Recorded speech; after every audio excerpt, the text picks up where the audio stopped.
What happens when the person who makes you feel safest becomes the person you no longer know how to desire? What happens when love remains, loyalty remains, the shared home remains, the family remains, but somewhere beneath the routines, something feels quieter than it used to? Maybe you have asked yourself whether passion has an expiration date. Maybe you have wondered whether familiarity inevitably destroys mystery. Maybe you have looked at your partner and thought, I know this person so well, how can I still discover them?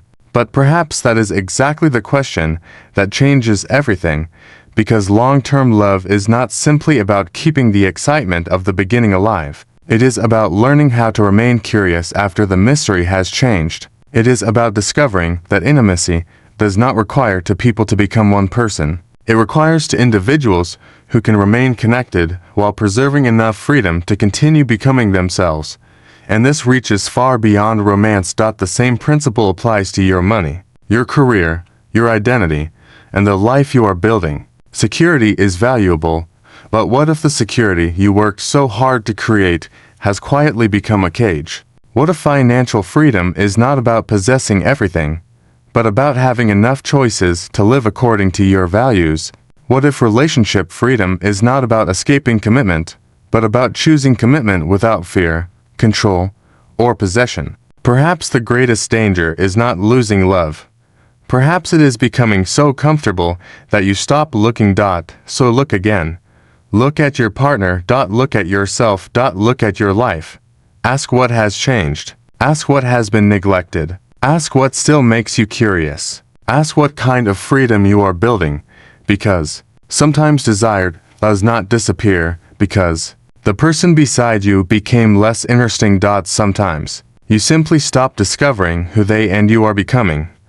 There is a question I have heard in many different forms, from many different couples, and it often arrives wrapped in confusion. We love each other. We are good together. We trust each other. We have built a life together. So, why has the desire changed? At first, people often assume that the answer must be hidden inside some failure of the relationship. Perhaps they are not communicating enough. Perhaps they are too stressed. Perhaps they need more romance, more dates, more affection, more time together. And certainly, all of those things can matter. But what if we have been asking the question in the wrong way? What if the disappearance of desire is not always a sign that love has disappeared? What if, sometimes, the very qualities that make a relationship feel safe, intimate, predictable, and secure can create a different challenge for erotic life? This is one of the paradoxes I want us to explore together. The person who gives us security is also the person we may eventually experience as familiar. The person we know most deeply is also the person whose mystery we may gradually stop noticing. The domestic world gives us continuity, but erotic desire often needs something else: imagination, novelty, anticipation, freedom, and the feeling that the person beside us remains a separate individual rather than an extension of ourselves. In my work with couples, I have repeatedly encountered this tension, and it has convinced me that we need to stop treating love and desire as though they were simply two names for the same emotional experience. They overlap, they influence each other, and sometimes they beautifully reinforce one another, but they do not always move together. The original work makes this distinction central, observing that a couple can possess genuine emotional intimacy while still struggling erotically. Picture two people at the beginning of a relationship. They meet, and suddenly the ordinary world looks different. They become curious about one another. A conversation lasts longer than expected. A glance carries a meaning that neither person can quite explain. They notice details. They wonder what the other person is thinking. They imagine possibilities. They have not yet become familiar with each other's entire inner landscape. And that uncertainty creates room for imagination. There is distance between them, and paradoxically, that distance is part of what allows them to experience closeness so intensely. They are still discovering each other. They are not yet completely absorbed into one shared identity. The relationship has not yet developed its routines, responsibilities, schedules, obligations, and expectations. They are two separate people approaching one another, and the movement between those two worlds can be deeply exciting. This is why falling in love can feel effortless. The separateness is already there. You do not have to create mystery, because mystery is built into the fact that you are still learning who this person is. Then life happens. The relationship becomes serious. Perhaps they move in together. Perhaps they marry. Perhaps they share a mortgage, a bank account, a calendar, a dog, a family, children, responsibilities, and 1,000 small household decisions. They know who buys the groceries. They know who forgets to replace the toilet paper. They know which side of the bed the other person prefers. They know the stories from childhood. They know the embarrassing habits. They know the passwords. They know the routines. They become wonderfully familiar. And yet, somewhere in that beautiful familiarity, they may begin to wonder where the electricity went. This is not necessarily a tragedy. It is a developmental challenge. The modern romantic ideal asks an extraordinary amount from one relationship. We want one person to be our best friend, emotional companion, intellectual equal, source of comfort, co-parent, financial partner, trusted confidant, romantic lover, and erotic companion. We want stability and adventure from the same person. We want complete transparency and mystery. We want security and excitement. We want closeness and independence. We want the comfort of knowing someone completely while also wanting the thrill of discovering them. The original book describes this collision between security and adventure as one of the central tensions of modern committed relationships, and perhaps the first thing we need to do is stop being surprised by the contradiction. Human beings are contradictory. We want to belong, and we want to be free. We want someone to know us completely, and we also want to retain a private inner world. We want stability, but too much predictability can make us restless. We want independence, but too much distance can make us lonely.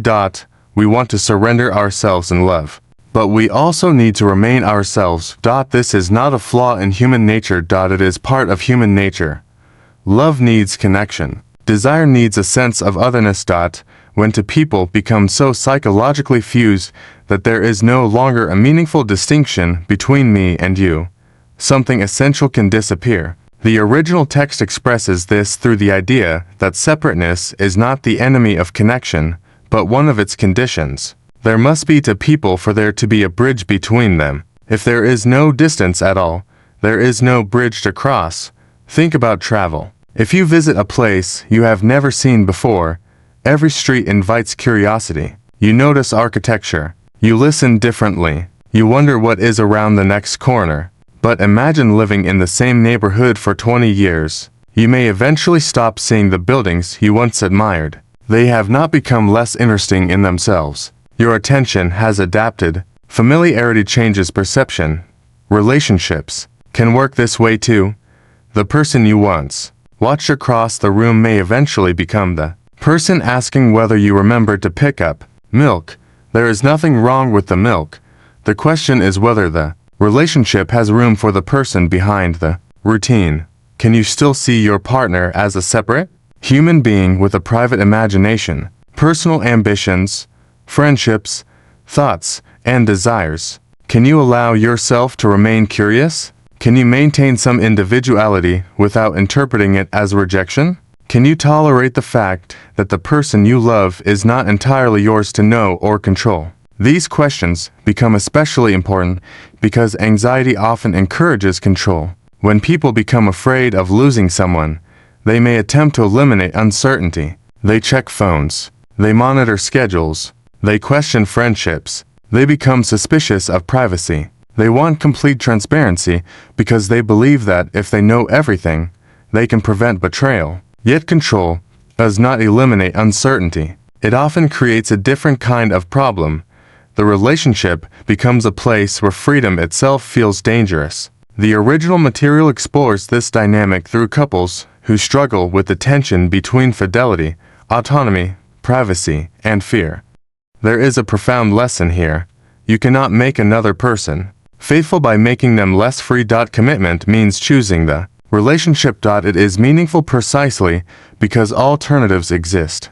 Promise has significance because the person making it remains capable of making another choice. That is why trust is so different from surveillance. Surveillance says, I need to know what you are doing because I cannot tolerate your freedom. Trust says, I understand that you are a separate person, and I choose to build this relationship with you. The second requires courage. And courage is essential to erotic life. Desire cannot flourish indefinitely under conditions of total control, because desire itself contains uncertainty. You do not command yourself to desire. You experience it. You cannot schedule every feeling. You cannot guarantee that attraction will always appear at the exact moment you want it to. You cannot force chemistry into existence through obligation. This is why I would encourage couples to think less about how often they are having sex and more about the conditions under which desire becomes possible. Frequency can be measured. Desire is more mysterious. A couple can have frequent sex and still feel disconnected. Another couple may go through a period of lower sexual activity while remaining deeply affectionate and connected. Numbers alone cannot tell us what is happening inside a relationship. The more interesting questions are, do you feel alive with each other? Do you remain curious? Do you have space to miss one another? Do you experience yourselves as individuals as well as a couple? Do you still have private interests? Do you bring new experiences into the relationship?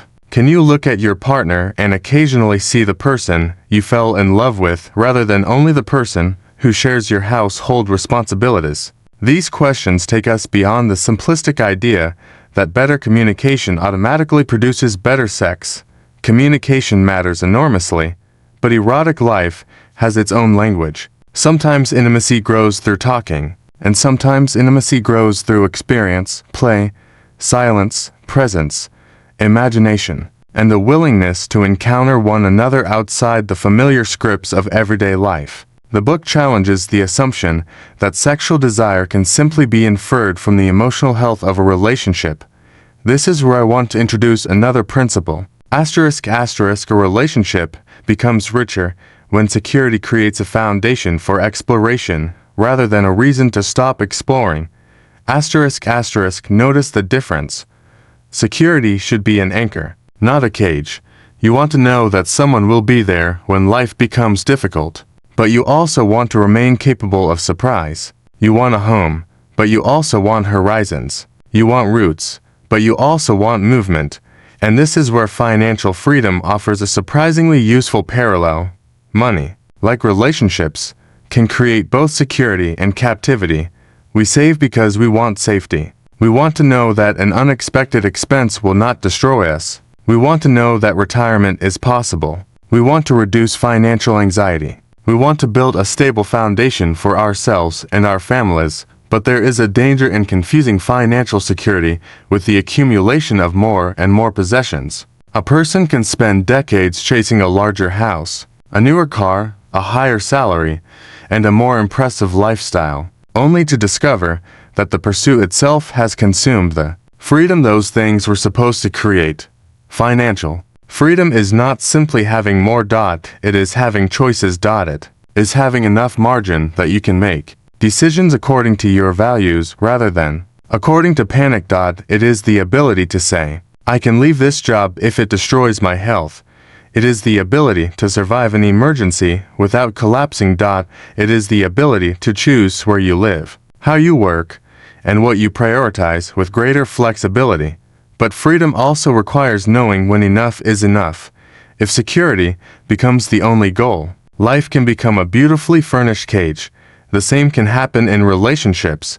You build the perfect domestic arrangement, but somewhere along the way you stop asking what makes you feel alive. You have the house, you have the schedule. You have the family photographs, you have the shared passwords, you have the routines, but do you still have curiosity? Do you still have a private self? Do you still have imagination? Do you still have a sense that the person beside you is another universe you can enter, rather than simply an extension of your own? Security gives us somewhere to stand. Freedom gives us somewhere to go. That is a principle for relationships, and it is a principle for money. The challenge is balance. A couple who spends every moment together may gradually lose the experience of missing each other. A couple who never spends time together may lose connection. One person may need more closeness, while the other needs more space. Neither is automatically wrong. The task is to negotiate the distance between them. This is why I often resist simple advice about relationships. Spend more time together can be excellent advice for one couple and terrible advice for another. Communicate more may help one relationship while overwhelming another. Give your partner space can be healthy when someone feels crowded and destructive when someone already feels abandoned. Context matters. People bring histories into relationships. Our early experiences teach us something about closeness. Some people learned that love means being constantly available to another person. Others learned that closeness can become demanding or engulfing. Some people fear abandonment. Others fear being swallowed by someone else's needs. These patterns can remain active long after childhood. The original discussion of John and Beatrice illustrates how earlier experiences can shape the meaning adults assign to intimacy and responsibility. And so, when two adults fall in love, they do not simply bring their current personalities into the relationship. They bring histories. They bring expectations. They bring fears. They bring memories. They bring definitions of love. They bring assumptions about gender, responsibility, fidelity, romance, and desire. And sometimes the people can love each other deeply while accidentally activating each other's vulnerabilities. One reaches for closeness because she is afraid of abandonment. The other retreats because he experiences that closeness as pressure. She sees his withdrawal and reaches harder. He experiences that pursuit as even more pressure and retreats further. Soon both people are responding to fear rather than to the person in front of them. The relationship becomes a dance. One moves forward, the other moves backward. The more one demands reassurance, the more the other seeks distance. The more distance appears, the more reassurance is demanded. Neither person necessarily intends to create the pattern, but patterns can become stronger than intentions. This is why self-awareness is so important. Before asking, "Why doesn't my partner give me what I need?" sometimes we have to ask, "What happens inside me when I don't receive it? Do I panic? Do I pursue? Do I withdraw? Do I become critical? Do I become controlling? Do I become silent? Do I become overly accommodating?" Understanding your pattern does not mean blaming yourself. It means gaining choices, and choice is the foundation of freedom. The same principle applies to money. If you understand that you spend impulsively when you are anxious, you can create systems that protect you from anxiety-driven purchases. If you understand that you avoid looking at your finances because the numbers frighten you, you can begin with small, manageable reviews. If you understand that you equate wealth with personal worth, you can begin separating identity from income. Self-awareness turns an unconscious pattern into a conscious decision that is powerful. What you can observe, you can begin to change. What you refuse to see will continue choosing for you. Now consider the role of work. Modern life often tells us that everything can be optimized. We optimize our careers. We optimize our productivity. We optimize our bodies. We optimize our schedules. And increasingly, people try to optimize their relationships. They schedule intimacy, track frequency, measure satisfaction, compare themselves with statistics, and become anxious when their relationship does not match some imagined standard. An erotic life does not always respond well to optimization. Desire has an element of spontaneity. It can emerge at inconvenient times. It can disappear when you demand it. It can return unexpectedly. It can be influenced by mood, novelty, confidence, stress, health, resentment, attraction, imagination, and countless other factors. This does not mean we should simply wait passively for desire. Intentionality matters. Couples can protect time for each other. They can create privacy.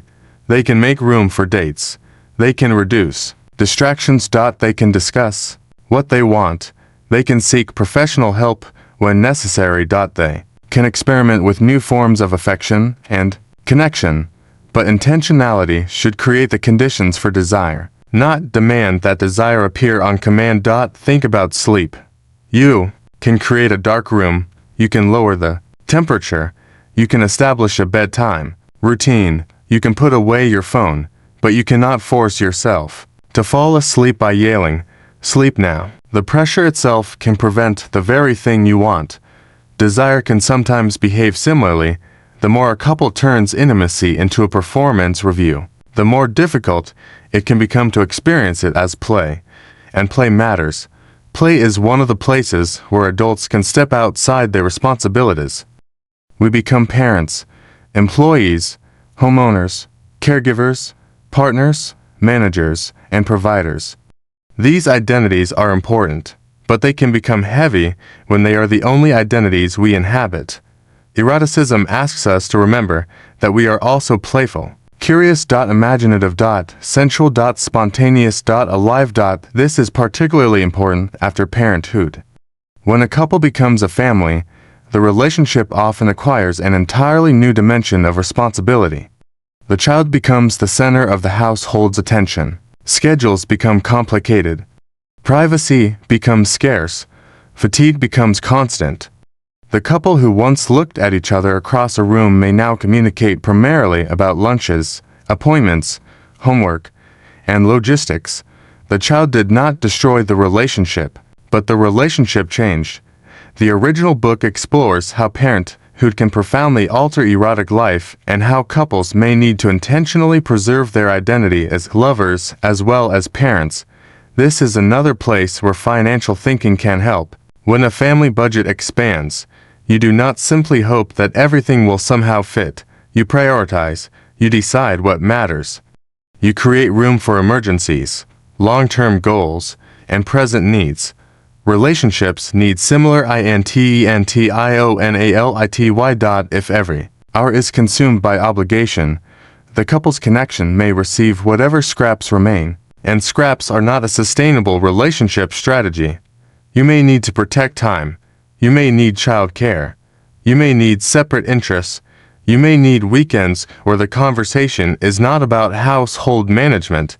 You may need to remember that before you were parents, you were to people who chose each other. That does not mean abandoning your children. It means refusing to let parenthood erase the adult relationship that created the family. The same principle applies to financial planning. A family that spends every resource on immediate needs without planning for the future can become permanently reactive. A relationship that gives every ounce of energy to immediate responsibilities can become permanently functional rather than intimate. Planning is not unromantic. Planning can create freedom. Saving can create freedom. Boundaries can create freedom. Time apart can create freedom. Privacy can create freedom. And freedom can create the psychological space in which desire becomes possible. There is an irony here. People often believe that passion requires breaking rules, but sometimes passion requires creating the right boundaries. You need privacy. You need time. You need separation from constant demands. You need moments when you are not being observed by children, coworkers, phones, or obligations. The erotic does not necessarily need chaos. It needs space, and space is something modern couples often fail to protect. We carry our work home in our phones. We carry our children into every conversation. We carry financial anxiety into bed. We carry unresolved arguments into quiet moments. We carry social media comparisons into our relationships. We carry the entire world into the bedroom. Then we wonder why it is difficult to feel present. Perhaps the first step is not adding more stimulation. Perhaps it is removing some noise. Put the phone away. Close the laptop. Take a walk. Have a meal without multitasking. Spend an evening talking about something that has nothing to do with logistics. Go somewhere neither of you has been. Allow yourself to encounter your partner outside the familiar environment, because sometimes we need to change the setting to remember that the person we love is not merely the person we see every day. They are still a person, still changing, still dreaming. Still becoming. And perhaps you can become curious about that person again. Ask what they are thinking about these days. Ask what they are afraid of. Ask what they want to learn. Ask what they would do if money were not an obstacle. Ask what they miss. Ask what they are excited about. Ask what part of themselves they have neglected. And listen without immediately turning the answer into a problem to solve. Curiosity is an erotic quality because it recognizes otherness. It says, "There is more of you than I already know." That sentence can change a relationship. And it can change your relationship with money too. Instead of asking only, "How much do I have?" ask, "What kind of life am I building?" Instead of asking only, "How much can I earn?" ask, "What do I want my money to make possible?" Instead of asking, "What does everyone else own?" ask, "What do I actually value?" Financial freedom begins with defining enough. Relationship freedom begins with defining what healthy closeness means to you.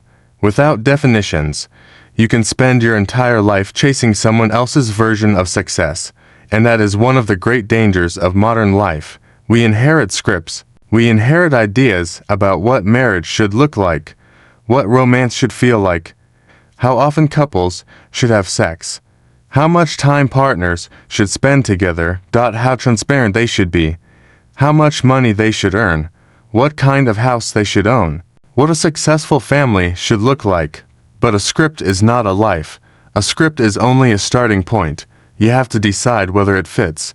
This is where mature love begins, not with blindly following the rules of romance, but with the courage to examine them. Maybe you need more closeness. Maybe you need more independence. Maybe your relationship needs more play. Maybe it needs more tenderness. Maybe you need financial restructuring. Maybe you need a conversation about privacy. Maybe you need professional support. Maybe you need to rediscover who you were before the relationship became your entire identity. The answer will differ from couple to couple, but the question remains universal. How do we build a relationship where love feels safe without allowing safety to eliminate vitality? That is the challenge, and it is not solved by one perfect date, one romantic vacation, or one clever technique. It is solved by creating a life in which two people can remain connected without becoming indistinguishable. A life in which security supports adventure. A life in which commitment coexists with autonomy. A life in which intimacy does not require surveillance. A life in which desire is allowed to remain mysterious. A life in which both people continue to grow. And perhaps the most important principle I can leave you with is this. Loved does not ask us to become one person. It asks us to build a bridge between two people who remain fully alive. That bridge requires maintenance. It requires trust. It requires curiosity. It requires boundaries. It requires generosity. It requires courage. And it requires enough freedom for each person to keep becoming someone worth discovering. When we understand this, the title of the story changes meaning. Captivity is not simply about being married or living together. Captivity can be psychological. It can happen when routine becomes identity, when security becomes control, when togetherness becomes fusion, or when fear convinces us that freedom is dangerous. The task is not to escape commitment. The task is to create commitment spacious enough for desire to breathe. And that is where our journey begins. Imagine a couple sitting across from each other after years together. They are not enemies. They are not strangers. They have survived difficult seasons, celebrated victories, shared disappointments, perhaps raised children, built careers, paid bills, cared for aging parents, and created a home. If you ask them whether they loved one another, the answer might come immediately, of course. Yet, if you asked whether they still experience the same erotic vitality they once felt, the room might become quiet. This is one of the great paradoxes of long-term love. We have been taught to assume that greater intimacy should automatically produce greater sexual desire, that if two people communicate well, understand one another deeply, and feel emotionally secure, passion should naturally follow. But the story is more complicated. As I have observed in couples over many years, Love and desire are connected, but they are not identical. They can move together, but they can also move in different directions. A couple can repair its communication and still struggle erotically. A couple can be deeply affectionate and still wonder where the old excitement went. The temptation is to treat this as a problem that needs to be fixed as quickly as possible. We measure frequency, we count encounters. We compare ourselves with other couples. We search for techniques, schedules, products, vacations, or new routines. But numbers rarely explain the emotional meaning underneath the numbers. What people often miss is that eroticism is not simply an activity. It is a state of imagination, anticipation, play, and aliveness. The book deliberately moves away from reducing sexuality to statistics and asks deeper questions about the nature of desire itself, how loving someone differs from desiring someone, why intimacy does not always produce erotic vitality, and whether it is possible to continue wanting what we already have. Consider what happens when familiarity becomes complete. At the beginning of a relationship, your partner is partly unknown. You wonder what she is thinking. You wonder what he will do next. You notice the way they speak, laugh, move, or look at you. You fill gaps in your knowledge with imagination. That uncertainty can be intoxicating. But as the years pass, uncertainty diminishes. You learn the stories. You learn the habits. You know the schedule. You know what happens next. The unknown becomes known, and the person who once seemed mysterious can begin to feel almost completely familiar. Yet there is a crucial distinction here. Familiarity does not have to mean that mystery has disappeared. A person can be known deeply and still remain unknowable in certain ways. We are never finished becoming ourselves. Your partner has an inner world you cannot completely possess. She has thoughts you will never hear, experiences you did not witness, dreams she has not yet articulated, and possibilities she has not yet explored. He has the same. The challenge is to resist the temptation to reduce the beloved to the role they play in your daily life. Your partner is not only the person who pays the electricity bill. She is not only the person who reminds you about the appointment.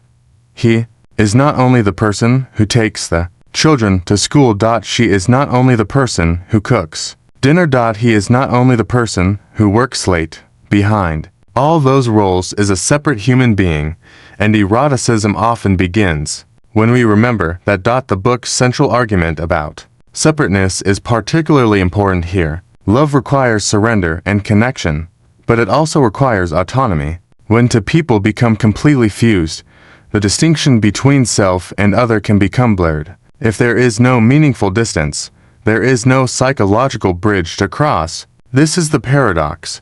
We need closeness, but we also need enough separateness for closeness to remain meaningful. Think about two people standing on opposite sides of a river. The distance between them is what makes the bridge significant. If there were no river, there would be no need for the bridge. In the same way, erotic connection needs two distinct people. Desire moves toward the other. It requires an other to move toward. This does not mean becoming emotionally distant. It does not mean withholding affection or deliberately creating insecurity. It means allowing individuality to remain alive inside. Commitment. Have your own interests. Maintain friendships. Continue learning. Develop ambitions that belong to you. Give your partner room to have a private inner life. Do not demand that every experience be shared. Do not assume that love means constant availability. Do not confuse transparency with the elimination of privacy.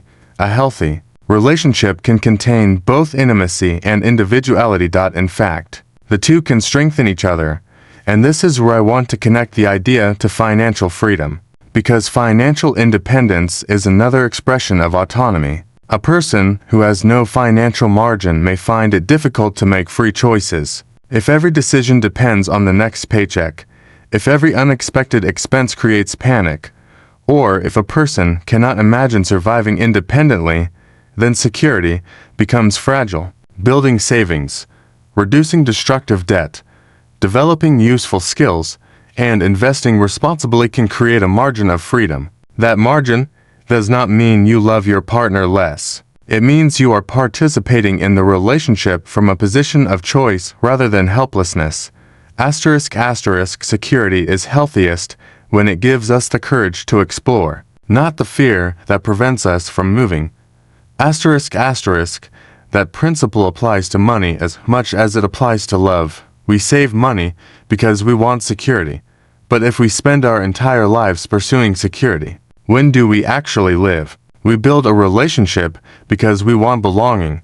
But if we turn belonging into possession, where does freedom go? This is the balance we are constantly trying to negotiate. Security and adventure, stability and novelty, closeness and distance, commitment and freedom. The modern romantic ideal promises that one person can provide all of these things simultaneously. The book questions whether that expectation places an enormous burden on contemporary relationships. We ask one partner to be our emotional home, our best friend, our intellectual companion, our co-parent, our financial partner, and our source of erotic excitement. It is an extraordinary amount to ask of a single relationship, and when something goes wrong, we often conclude that the relationship itself must be wrong.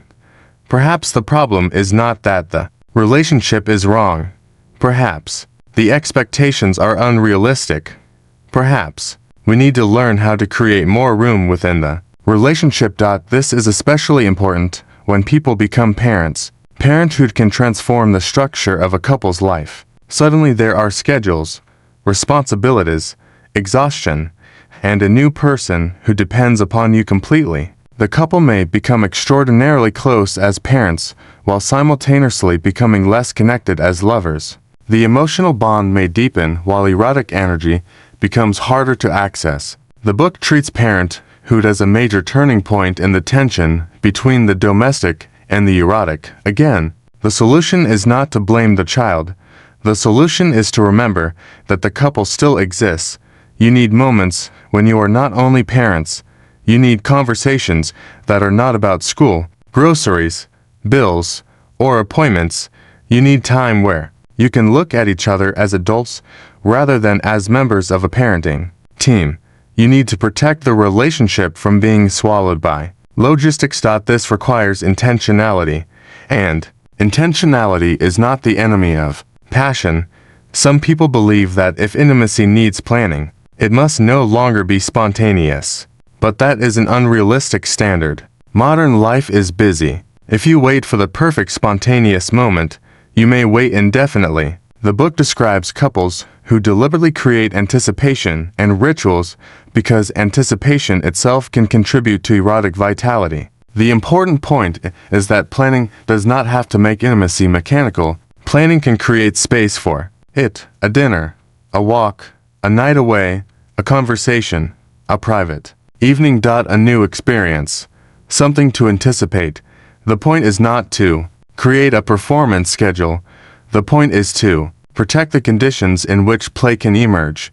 Eroticism is deeply connected to imagination. The book describes eroticism as sexuality transformed by imagination and connects it to play, creativity, and a willingness to step temporarily outside ordinary seriousness. That is a profound idea because adult life often becomes excessively serious. We work, we organize, we plan, we solve, we manage, we provide, we worry. Eroticism asks us to play. Play means that not everything has to be productive, not everything has to have an outcome, not everything has to be optimized. Sometimes we simply experience. This principle can transform your financial life too. If every financial decision is about maximizing income, you may become wealthy without becoming free. Money should create a life, not replace one. Build a responsible foundation, but remember why you are building it. Financial freedom should eventually give you more ability to spend time with people you love. Pursue meaningful interests, rest, explore, and make choices according to your values. The purpose of freedom is not to accumulate more freedom. It is to use freedom to live. Now, consider what happens when desire becomes a performance requirement. A couple notices that they are having less sex. They become anxious. They begin monitoring themselves. One partner wonders, "Why don't you want me anymore?" The other thinks, "Why can't I feel what I used to feel?" Soon every affectionate moment carries an expectation. A kiss is no longer simply a kiss. It becomes a test. If it does not lead somewhere, someone may feel rejected. If it does lead somewhere, someone may feel pressured. This can create a terrible feedback loop. Pressure reduces spontaneity. Reduced spontaneity increases anxiety. Anxiety makes desire harder to access. The lack of desire creates more pressure, and the cycle continues. Sometimes, the first step is to remove the demand that every intimate moment must culminate in sex. Affection can exist without obligation. Touch can exist without a destination. Conversation can exist without a performance. This gives the nervous system room to relax. And relaxation matters because eroticism cannot be reduced to duty. The book's discussion of erotic life repeatedly returns to the difference between obligation and desire. Desire contains an element of freedom. If someone feels that intimacy is something they must provide to maintain the relationship, the emotional meaning can shift dramatically. This is why consent is not merely a legal or ethical concept. It is central to erotic vitality. Desire is meaningful precisely because it is freely given. When both people know they can say yes or no without punishment, intimacy becomes safer. And when people feel safe, they can become more spontaneous. Freedom and safety, not opposites. Healthy safety creates the conditions for freedom. Now let us return to the financial analogy. Imagine having a monthly budget so tight that every unexpected expense creates panic. You cannot take a day off. You cannot invest in education. You cannot change jobs. You cannot respond to opportunities because there is no margin. Technically, you are functioning, but you are not experiencing much freedom. Now, imagine gradually creating a financial cushion. You reduce unnecessary expenses. You build an emergency fund. You develop a valuable skill. You diversify your income where appropriate. You avoid high-interest debt. You invest for long-term goals. Slowly, you create options. You have room. That room changes how you feel. The same thing can happen in a relationship. If every moment is scheduled, every emotion monitored, every friendship questioned, every financial decision shared in microscopic detail, and every need expected to be met by one person, there is no psychological margin. The relationship becomes crowded. Creating space can restore oxygen. And space does not mean abandonment.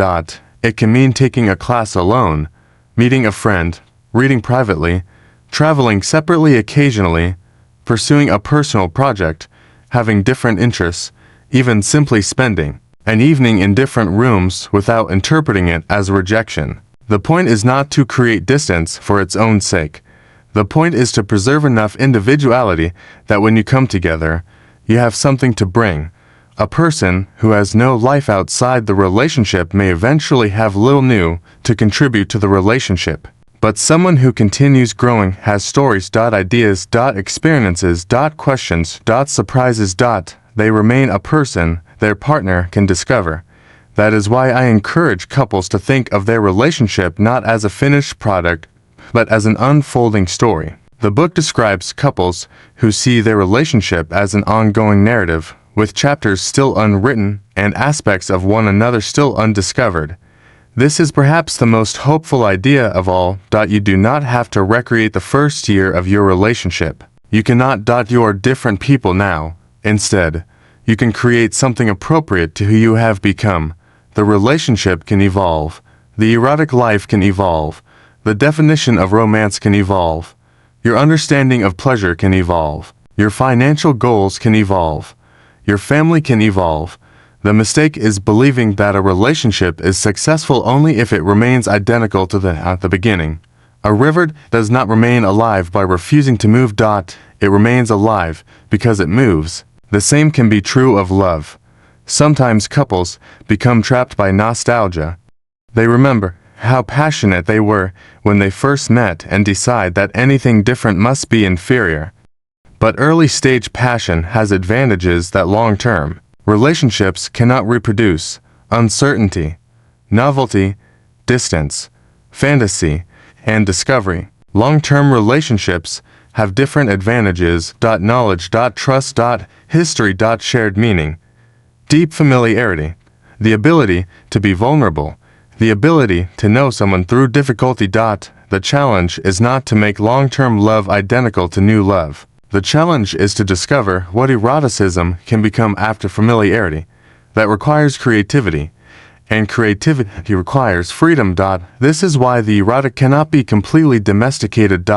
It needs a part of you that remains alive outside your roles. You are not only a spouse, you are not only a parent, you are not only a professional, you are not only a provider, you are not only a caregiver, you are also an individual, and perhaps your partner needs to see that individual sometimes. Perhaps you need to see it in yourself. When you dress for an event, pursue an interest, travel, learn, create, exercise, laugh with friends, or become absorbed in something meaningful, you are not necessarily neglecting the relationship. You are maintaining the person who enters the relationship. This is where financial independence again becomes relevant.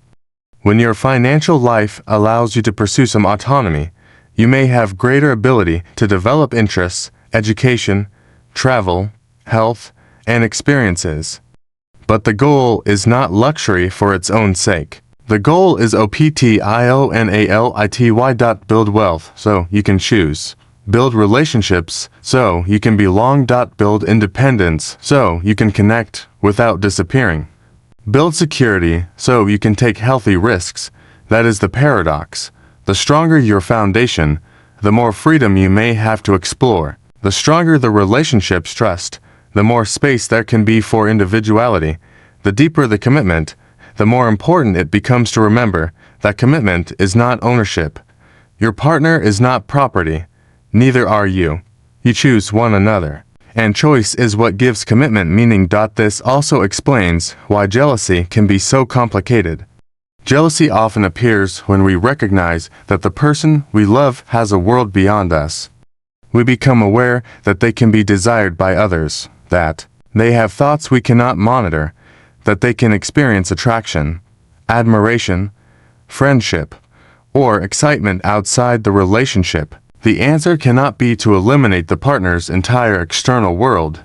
The answer is to build enough trust to tolerate the fact that your partner is free.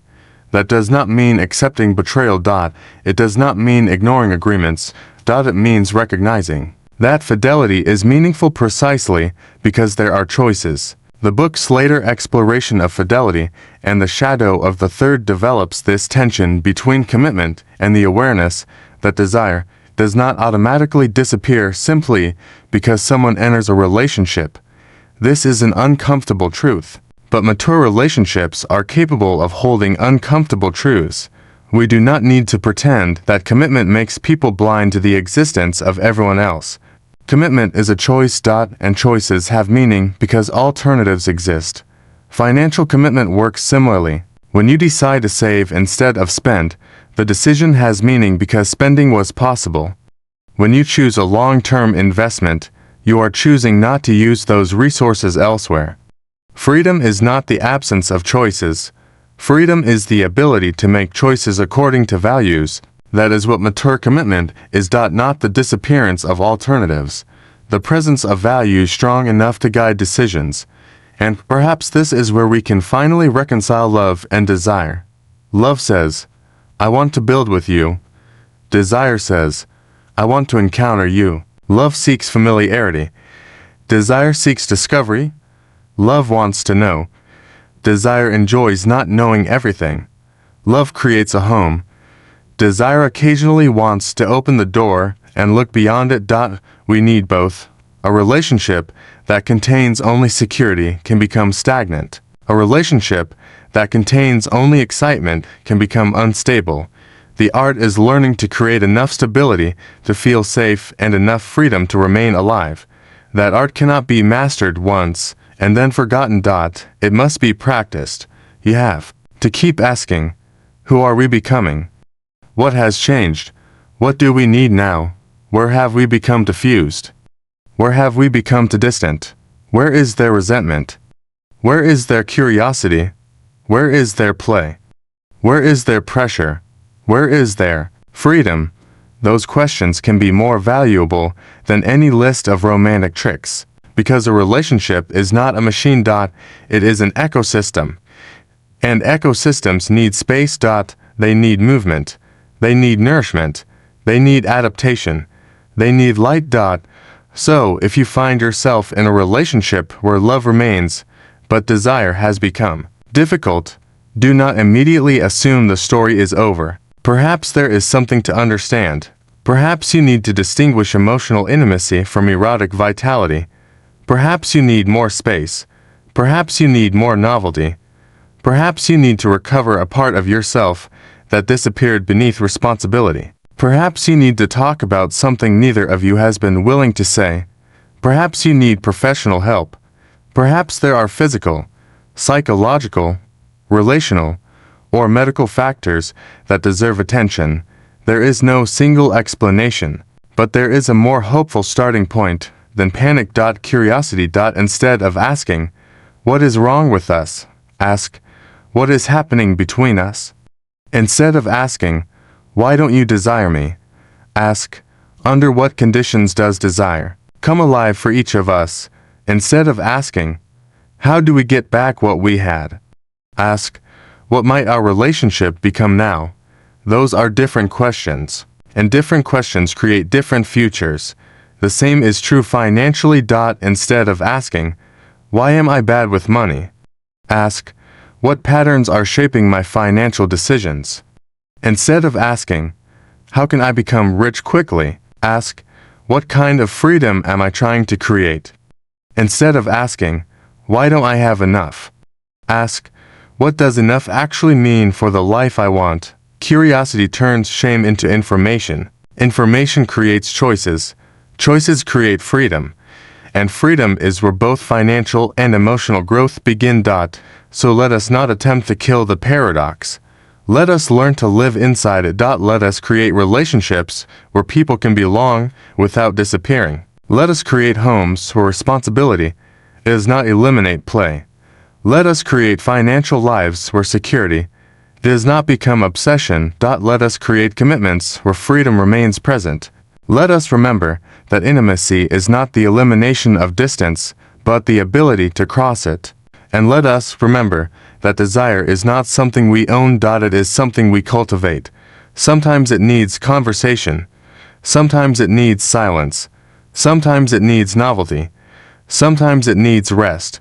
Sometimes it needs imagination. Sometimes it needs a little space. But above all, it needs the people who remain alive enough to continue discovering one another.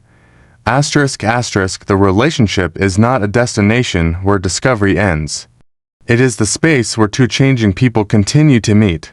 That is the challenge of mating in captivity. Not escaping commitment. Not abandoning security. Not chasing endless novelty, but learning how to create a life in which the domestic and the erotic can coexist without one consuming the other. There comes a point in every long relationship when the most important question is no longer, "How do we get back what we had?"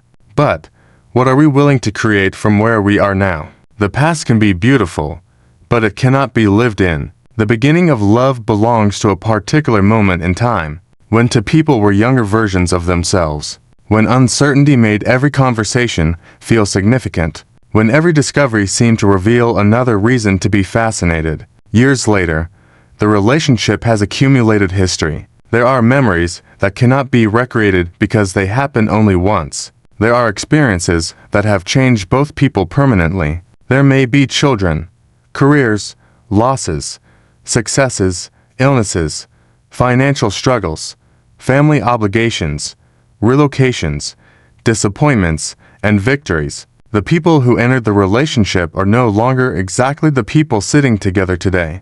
And perhaps one of the greatest mistakes we make is expecting the relationship to remain emotionally identical while the people inside it continue to change. A living relationship must evolve because living people evolve. The question is not whether change will occur, It is whether we will participate consciously in that change or allow habit to make all of our decisions for us. When people become comfortable together, comfort can be a beautiful achievement. There is something extraordinary about knowing that someone will be there when the day goes badly. There is comfort in having a person who knows your history, understands your expressions, recognizes when you are tired, and can sit beside you without demanding an explanation.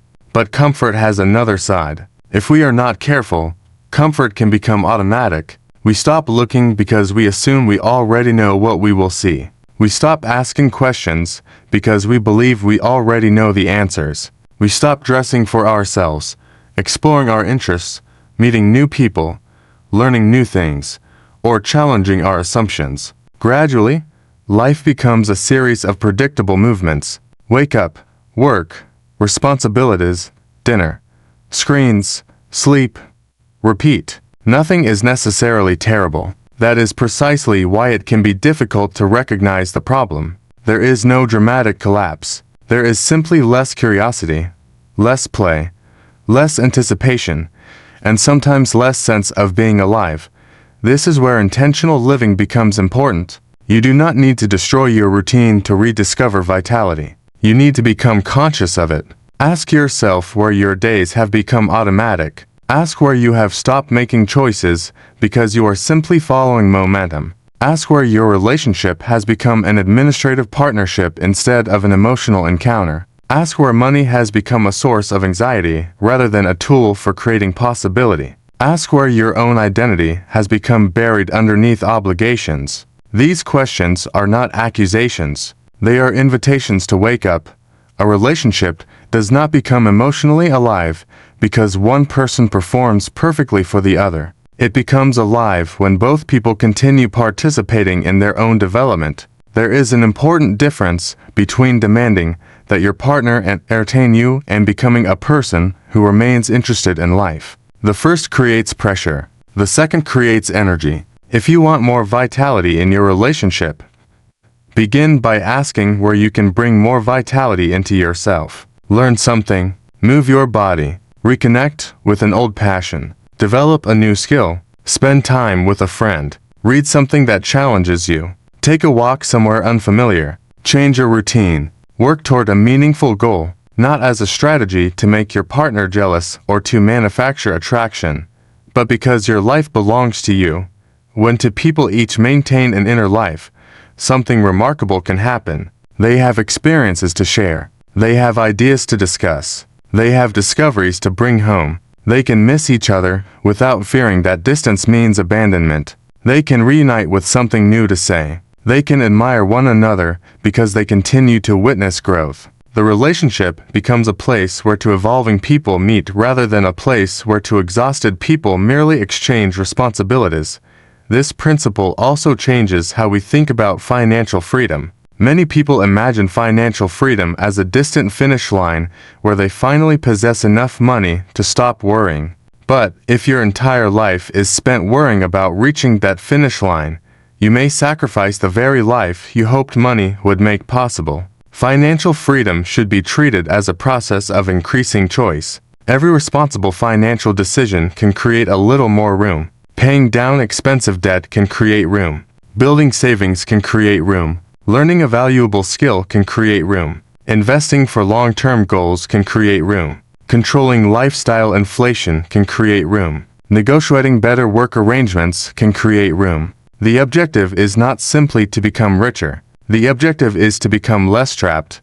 The same idea applies to emotional freedom. Every time you learn to communicate without attacking, you create room. Every time you establish a boundary without punishment, you create room. Every time you tolerate a little uncertainty instead of trying to control another person, you create room. Every time you allow your partner to have an independent interest without interpreting it as rejection, you create room. Every time you acknowledge your own feelings without demanding that your partner immediately remove them, you create room. Freedom is often built through small decisions repeated over time. Freedom rarely arrives as one dramatic event. More often, it is constructed through small choices that gradually give us more room to live. Consider the difference between dependence and interdependence. Dependence says, I cannot be okay unless you make me okay. Independence says, I need nobody and I can handle everything myself. Neither extreme is particularly satisfying. Interdependence says, I can stand on my own, and I also choose to stand with you.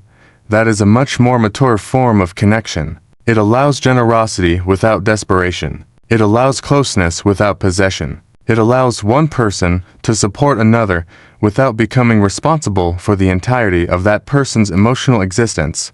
Financial life can follow the same model. Complete dependence on one fragile source of income can create vulnerability.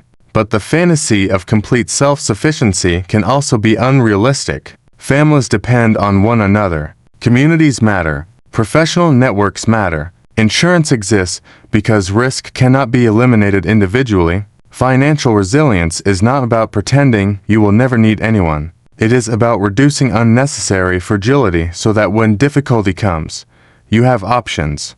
Relationships also need resilience. You cannot prevent every disappointment. You cannot prevent aging. You cannot prevent illness. You cannot guarantee that your partner will always understand you. You cannot guarantee that you will never change your mind about something. You cannot guarantee that conflict will disappear. What you can build is the ability to repair. A resilient couple does not avoid every rupture. It learns how to return after rupture. That return matters. There are moments when one person says something careless. There are moments when stress makes us impatient. There are moments when resentment has been accumulating quietly. There are moments when one person wants closeness and the other wants solitude.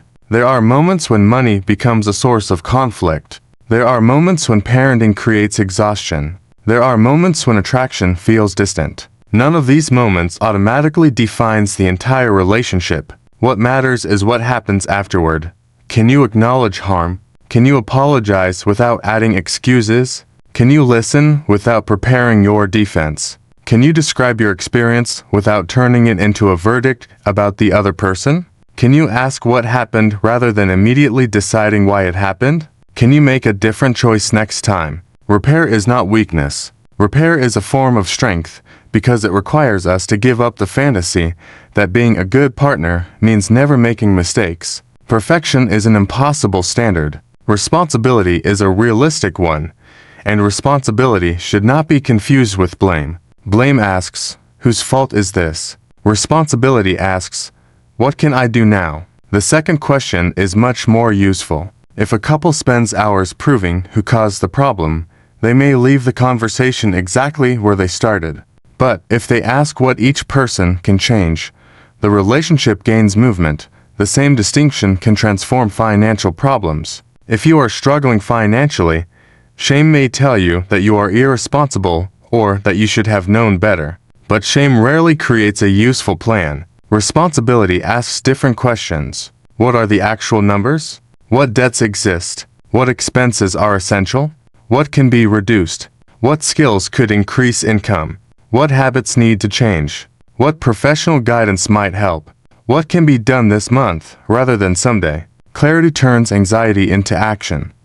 The same thing happens with intimacy. Instead of saying, we are broken, ask what has changed. Perhaps both people are exhausted. Perhaps resentment has accumulated because household responsibilities are unequal. Perhaps one partner feels unattractive. Perhaps the couple has stopped spending meaningful time together. Perhaps financial stress has consumed their attention. Perhaps they are carrying unresolved grief. Perhaps they have never learned how to speak honestly about sexuality. Perhaps there are physical or psychological factors that require professional attention. There may be many explanations. Curiosity gives you permission to investigate without immediately condemning yourself or your partner. This is particularly important because people often interpret changes in desire as personal rejection. If your partner seems less interested in intimacy, you may hear a much larger message than the behavior actually contains. You may think, I am no longer attractive. They do not love me. Someone else must be more interesting. Our relationship must be finished. But a person's sexual desire can be influenced by exhaustion, stress, health, medication, emotional disconnection. self-image, conflict, hormonal changes, depression, anxiety, and many other factors. One behavior does not automatically reveal one meaning. This is why conversations about intimacy should begin with openness rather than accusation.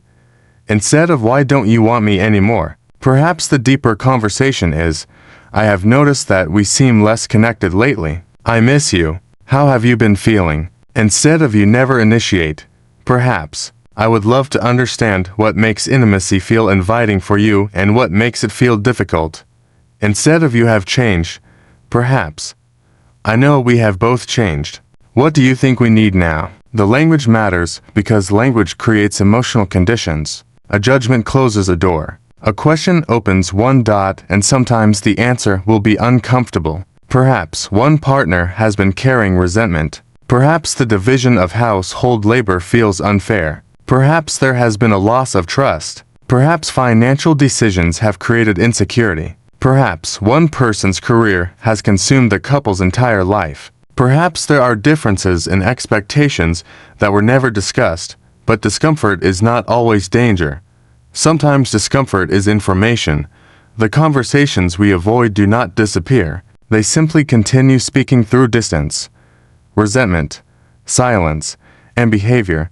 That is why courage is such an important relationship skill. Courage is not the absence of fear. It is the willingness to speak honestly while still caring about what happens next. The same courage is needed with money. Many people avoid opening financial statements because they are afraid of what they will see. But avoiding the numbers does not change them. Looking at them gives you information. Information gives you choices. Choices give you the possibility of change. This is why I would encourage you to create a personal definition of freedom. What does freedom actually mean to you? Does it mean retiring early? Working fewer hours? Traveling? Supporting your children? Leaving a stressful job? Starting a business? Having the ability to care for your parents? Living without consumer debt? Simply sleeping peacefully because an emergency would not destroy you? There is no universal answer. The same is true of relationship success. What does a satisfying relationship mean to you? Is it constant passion, deep friendship, shared adventure, emotional safety, intellectual companionship, family, growth, sexual connection, humor, peace? A combination. If you do not define success for yourself, culture will define it for you, and culture has many loud opinions. It tells you how much money you should earn, what your home should look like, how often you should travel, what marriage should look like. How often you should have sex. How attractive you should remain, how successful your children should be, how productive you should become. How quickly you should achieve financial independence. Eventually, you can become so busy meeting external expectations that you forget to ask whether the life you are building actually feels like yours. A meaningful life requires authorship. You must participate in writing it. That does not mean you control everything. Nobody does. Circumstances will always intervene, but you can choose your priorities. You can decide what deserves your energy. You can decide what you are willing to sacrifice and what you are not. You can choose which habits you want to strengthen. You can choose which conversations you need to have. In a relationship, authorship means creating agreements together rather than unconsciously inheriting them. How will you divide responsibilities? How will you handle money? How much independence does each person need? How will you deal with extended family? How will you protect time together? How will you handle conflict? How will you talk about sexuality? How will you respond when one person changes? These conversations are not signs that love has failed. They are signs that two adults are taking their shared life seriously, and there is something beautiful about choosing your relationship again after the first intensity has passed. In the beginning, you may have been carried by chemistry. Later, you have the opportunity to participate consciously. You know more about each other. You know each other's weaknesses. You have seen each other under pressure. You have experienced disappointment. You have discovered strengths you did not know existed. Choosing someone with that knowledge is different from choosing them in the mystery of the beginning. It can be deeper. It can be quieter. it can be more deliberate, and deliberate love does not have to be less passionate. Sometimes it is more powerful because it contains awareness. You know what matters. You know what can be lost. You know that life is temporary. You know that people change. You know that time is limited. That awareness can create gratitude. And gratitude is not the opposite of desire. Gratitude can make us pay attention. It can remind us that the person beside us is not guaranteed. The relationship is not guaranteed. Health is not guaranteed. Financial security is not guaranteed. Tomorrow is not guaranteed. But this should not create fear. It should create presence. Look at the person beside. You really look. Nah at the role. Not at the schedule. Not at the unfinished task. At the person. What has changed about them? What have you failed to notice? What are they carrying that they have not said? What makes them laugh now? What are they learning? What are they becoming? And then turn the same attention toward yourself. Who have you become? What have you abandoned? What have you gained? What are you afraid to pursue? Where are you financially? Where are you emotionally? What would you change if you knew you did not need anyone's approval? These questions can be uncomfortable, but they are also freeing, because sometimes the relationship is not the only thing that needs renewal. You do. Maybe you need rest. Maybe you need adventure. Maybe you need therapy. Maybe you need financial planning. Maybe you need exercise. Maybe you need a creative project. Maybe you need friendship. Maybe you need to learn to say no. Maybe you need to stop saying yes to everything because you are afraid of disappointing people. Maybe you need to reclaim an identity that existed before you became someone's partner or parent. When you become more whole as an individual, you do not necessarily become less committed. You may become more capable of genuine commitment because you are choosing from a stronger sense of self. This is the heart of interdependence. I can be myself, you can be yourself, and we can build something together, not because either of us is incomplete without the other, but because our lives become richer through the connection. That is a different foundation from neediness. Neediness says, complete me. Interdependence says, join me. There is dignity in that distinction, and dignity is essential to desire. People are often most compelling when they possess a sense of self, not because independence makes someone superior, but because individuality creates presence. When you know who you are not simply performing for approval, you are participating. This is also why personal financial agency matters. If you know what your money is doing, you feel more capable of making decisions. You do not have to be wealthy to develop agency. You can start with awareness. Know your income. Know your recurring expenses. Know your debts. Know your savings. Know your goals. Create a realistic plan. Make decisions that align with your circumstances. Over time, small improvements can become significant. Freedom grows when awareness becomes action.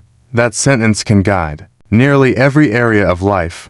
Awareness without action becomes endless reflection. Action without awareness becomes impulsive movement. You need both.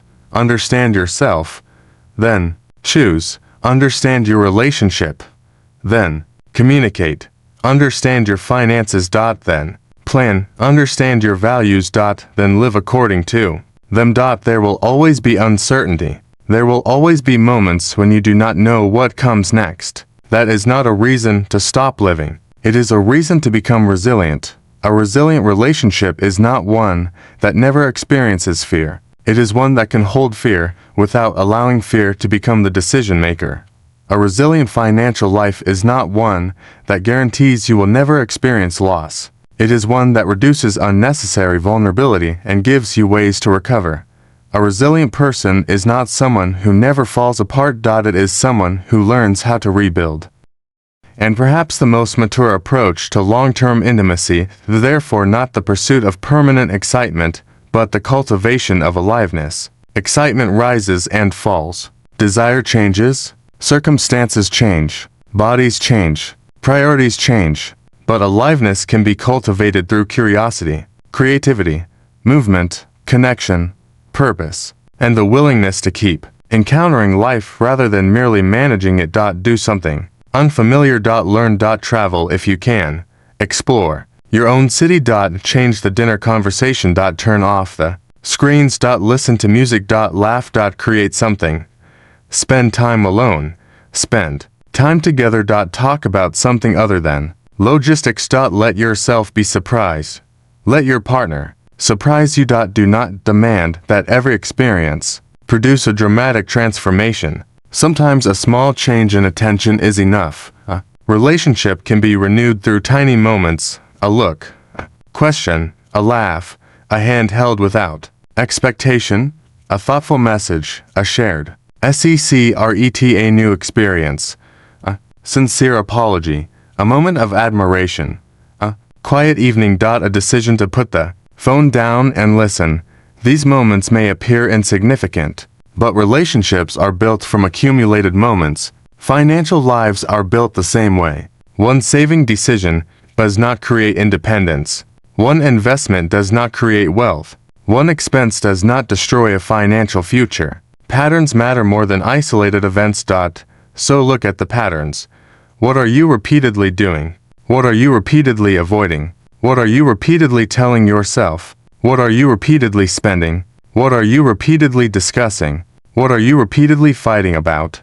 What are you repeatedly postponing? Patterns reveal the life underneath the intentions. If you want a different future, you often need a different pattern, not a perfect one, a better one. And that is encouraging because better patterns can begin today. You can save a small amount. You can have one honest conversation. You can apologize. You can set one boundary. You can take one walk. You can ask one question. You can schedule one meaningful evening. You can review one financial account. You can learn one new skill. Change rarely begins with certainty. It begins with a decision. Do not wait for the perfect life to begin living deliberately. Deliberate choices are how the life you want is built. So perhaps the final invitation is simple. Stop waiting for your relationship to become the relationship you remember. Stop waiting for money to become the money you think you need before you begin practicing financial responsibility. Stop waiting for confidence before you act. Stop waiting for certainty before you have the conversation. Stop waiting for desire to magically return before you create a life in which desire has room to breathe. Start with what is available. Your attention. Your honesty. Your curiosity. Your choices. Your boundaries. Your habits. Your time. Your willingness to learn. These are resources. Use them, because the goal is not to create a perfect relationship, just as the goal is not to create a perfect financial life. Perfection is too fragile. What we want is something resilient, flexible, meaningful, and alive. A relationship where two people can say, "We have changed," and we are willing to discover what that means. A financial life where you can say, "I may not control everything, but I am building more options." A personal life where you can say, "I am still becoming." That last sentence may be the most important. I am still becoming. Your partner is still becoming. Your relationship is still becoming. Your financial life is still becoming. Your understanding of love is still becoming. There is freedom in admitting that. Because when you stop demanding that everything remain exactly as it was, you become available to what it can become. And perhaps this is the deepest lesson of all. Long-term love is not the art of keeping a person frozen in the image you first desired. It is the art of continuing to recognize the person as they evolve. It is learning to meet them again and again. It is learning to let them surprise you. It is learning to remain yourself while allowing another person to remain themselves. It is building security without building a cage. It is creating commitment without destroying choice. And financial freedom carries the same wisdom. Build enough stability that fear does not make every decision for you. Build enough discipline that impulse does not control your future. Build enough knowledge that uncertainty does not paralyze you. Build enough resources that you can make choices according to what matters most. Then use that freedom. Use it to be present. Use it to love. Use it to learn. Use it to explore. Use it to rest. Use it to create. Use it to become someone your future self will recognize with gratitude. Because ultimately, a life of freedom is not a life without responsibility. It is a life in which your responsibilities are connected to your values, and a relationship of freedom is not a relationship without commitment. It is a relationship in which commitment is chosen consciously rather than maintained through fear. So, when you look at your relationship, do not ask only whether the passion is exactly what it was years ago. Ask something more meaningful. Are we still curious? Are we still growing? Are we still capable of seeing one another? Are we still allowed to be individuals? Are we still choosing each other? Are we creating a life that gives us reasons to feel alive? And when you look at your financial life, do not ask only whether you have reached some arbitrary number. Ask, do I have a plan? Am I building resilience? Am I reducing unnecessary dependence? Am I using money to support my values? Am I creating more choices over time? The answers will not be perfect. They do not need to be. You only need enough honesty to see where you are and enough courage to take the next step, because love is not a museum. Money is not a trophy. Life is not a performance. All three are living systems. They require attention, they require adaptation, they require choices, and they require us to remain awake. So keep asking questions. Keep learning. Keep growing. Keep building. Keep choosing. Keep your individuality. Protect your connection. Create financial breathing room. Make space for play. Make space for silence. Make space for each other. And when familiarity tells you that you already know everything there is to know, pause and look again. There may be another story underneath the familiar one. There may be another dream. Another fear. Another possibility. Another version of your partner waiting to be discovered. Another version of yourself waiting to emerge. That is where renewal begins, not by escaping the life you built, but by becoming more conscious of the life you are building now. The deepest freedom is not the freedom to leave everything behind. It is the freedom to remain by choice, to grow by choice, and to live by values you consciously selected. And perhaps that is what we ultimately want from both love and wealth. Not possession, but possibility. Not control, but choice. Not a life protected from every uncertainty, but a life strong enough to meet uncertainty without losing itself. The person you love will change. You will change. The world will change. Your financial circumstances will change. Your body will change. Your priorities will change. Your dreams may change. None of this means the story has failed. It means the story is alive. And in a life story requires participation. So participate. Look again. Listen again. Ask again. Choose again. Build again. Love again. And let the next chapter be something neither of you could have written at the beginning, because the people writing it now are wiser, more experienced, more honest, and more fully themselves than the people who first met. That is not the loss of romance. It is another form of romance. It is the romance of becoming.